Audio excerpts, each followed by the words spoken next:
why did they leave? When they left, was it something I did? Is it something I said? When they leave. When they leave. You know, some of us are stuck in the same place that someone left us. And this is what I've learned in my life. A lot of people view things as rejection sometimes, but God is really using it as a reminder that you're worth so much more. Is this rejection, or is this a reminder that I'm sovereign and I have something better for you? So much Is better. this rejection, or is this really a reminder that I'm the author and finisher of your faith? Right. I know what's healthy for you in your chapter 12. I know that you may have caught feelings in chapter 6, but those feelings aren't conducive for where I'm going to take you in chapter 12. I tried so hard to articulate this truth in a message that I delivered on Resurrection Sunday.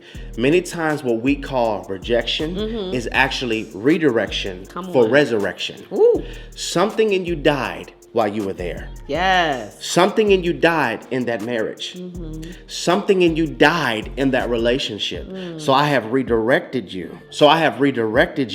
To resurrect that part of you. Yes. What if it was less about them wanting to get out of your life and more about God needing them out of your life for what he's going to do with your life? And you see, we have to be careful because sometimes abandonment will cause us to sabotage healthy relationships, which affirms our fears. Wow. Right? Did y'all catch?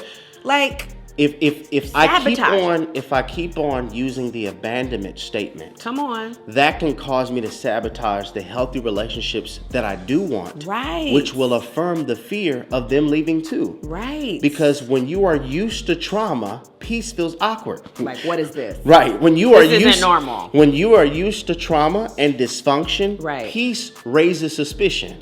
Something ain't right. Something gonna come out. This too good to be true. I'm not used to this. I don't believe this. What's wrong with you? Right. You gotta be married. Right. She gotta be married. There's something behind this. And what if, just Right. what if God wants to heal you to such a degree that when he gives you peace, you don't become suspicious? Come on. Because people do not abandon things they want. Come on. They abandon things they were using. They don't abandon things that they want. Yes. They abandon things that they were using. Right. And I need us to get this. Sometimes people were just using you as an attempt to cure their loneliness. This is not the end of your story.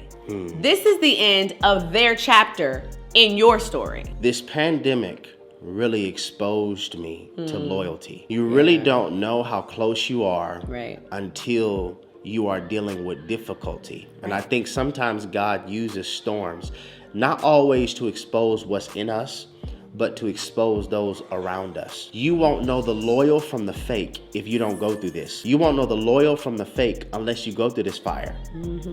You won't know the loyal from the fake unless you go through this season of loss. I think that is probably one of the greatest difficulties for you to grieve over someone who's still alive. Right. And so I have to eulogize them by moving forward. Right. That is how I eulogize. Yeah. I move forward. I Right. don't look back. I don't monitor. I don't lurk. Right. We want to end with this. God wants what they didn't. And that's you. Come on. God wants what they It's didn't. you. So regardless over who left, my destiny is never tied Come to on. who left. There is still glory after this. Right. There is still joy after this. Yes. There is still purpose after this. on. That does not mean you don't have to eulogize this. Right. But we just wanted to give you a different perspective. Maybe what we're calling rejection is actually redirection for resurrection. Something in you died when you were there, and God needs that to live for what he's called for you to do. And if I'm not careful, I'll end up calling myself an introvert when I'm really into hurt. That's enough for today. We're probably gonna follow up on this one later. Right. But I just wanna encourage you, this is not the end of your story. No. This is just the end of their chapter in your your story. story. It's REDEFINED TV. Where we're redefining relationships righteously. Righteously.